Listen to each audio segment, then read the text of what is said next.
அண்மை செய்தி. நாடாளுமன்ற மழைக்கால கூட்டத்தொடர் ஜூலை 21ஆம் தேதி தொடங்கும் என அறிவிப்பு வெளியாகியுள்ளது. ஜூலை 21 முதல் ஆகஸ்ட் 12 வரை கூட்டத்தொடர் நடைபெறும் என்று மத்திய அமைச்சர் கிரண் ரிஜிஜு அறிவிப்பு வெளியிட்டிருக்கிறார். அண்மை செய்தியாக பார்த்து வருகிறோம்.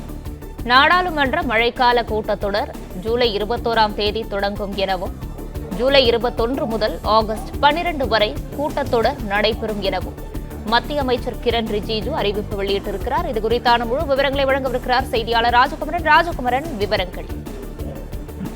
நாடாளுமன்றத்தின் மழைக்கால கூட்டத்தொடர் ஜூலை 21ஆம் தேதி தொடங்க உள்ளதாக நாடாளுமன்ற விவகாரங்கள் துறையினுடைய அமைச்சர் கிரண் ரிஜிஜு தெரிவித்திருக்கின்றார். ஏற்கனவே கடந்த 2 நாட்களாக எதிர்க்கட்சிகள் ஒரு சிறப்பு கூட்டத்தொடரை நடத்த வேண்டும், ஆபரேஷன் சிந்தூர் நடவடிக்கையின் பொழுது என்னவெல்லாம் நடந்தது என்பது தொடர்பாக அந்த கூட்டத்தில் விவாதிக்க வேண்டும் என்று வலியுறுத்தி வரக்கூடிய சூழ்நிலையில் தான் ஜூலை 21ஆம் தேதி மழைக்கால கூட்டத்தொடர் தொடங்கும் என்ற அறிவிப்பினை வெளியிட்டிருக்கின்றார்கள். அதன்படி ஜூலை 21ஆம் தேதி தொடங்கக்கூடிய அந்த கூட்டத்தொடர் ஆகஸ்ட் மாதம் 12ஆம் தேதி வரை நடைபெறும் என்ற தகவலையும் தெரிவித்திருக்கின்றார்கள்.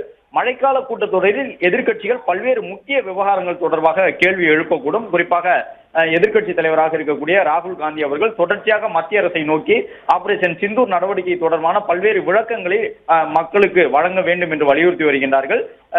பாகிஸ்தான் நடத்தியிருந்த தாக்குதலிலே பொதுமக்கள் எத்தனை பேர் உயிரிழந்திருந்தார்கள் என்பது உள்ளிட்ட விவரங்களை எல்லாம் வழங்க வேண்டும் என்ற தகவலை எதிர்க்கட்சிகள் ஒன்றாக கேட்டு அதை வலியுறுத்தி கொண்டிருக்கக்கூடிய சூழ்நிலையில் தான் 21ஆம் தேதி நாடாளுமன்றத்தினுடைய மழைக்கால கூட்டத்தொடர் தொடங்கும் என்ற அறிவிப்பினை வெளியிட்டிருக்கின்றார்கள். பணக்குவியல் போன்ற விவகாரத்தினுடைய டெல்லி உயர்நீதிமன்றத்தினுடைய நீதிபதி யஷ்வந்த் வர்மா பதவி நீக்கம் கோரக்கூடிய தீர்மானம் எல்லாம் நாடாளுமன்றத்தில் கொண்டு வரப்பட இருக்கின்றது. அதுபோன்று பல்வேறு முக்கியத்துவம் வாய்ந்த தீர்மானங்கள் இந்த மழைக்கால கூட்டத்தொடரில் கொண்டு வரப்பட இருக்கின்றன. அரசியல் முக்கியத்துவம் வாய்ந்த தீர்மானங்களும் இந்த மழைக்கால கூட்டத்தொடரில் கொண்டு வரப்பட உள்ள நிலையில் ஜூலை 21ஆம் தேதி முதல் ஆகஸ்ட் மாதம் 12ஆம் தேதி வரை இந்த மழைக்கால கூட்டத்தொடர் தொடங்கும் என்ற அறிவிப்பினை வெளியிட்டிருக்கின்றார்கள். எதிர்க்கட்சிகள் இந்தியாவில் நிலவக்கூடிய பல்வேறு முக்கிய விவகாரங்கள் தொடர்பாக அந்த மழைக்கால கூட்டத்தொடரில் கேள்வி எழுப்ப இருக்கின்றார்கள். அதிலும் குறிப்பாக சிந்தூர் தொடர்பாக பல கேள்விகளை காங்கிரஸ், திரிணாமுல் காங்கிரஸ் உள்ளிட்ட கட்சிகள் எழுப்பக்கூடும் என்று எதிர்பார்க்கப்படுகின்றது. விவரங்களுக்கு நன்றி ராஜகுமரன்.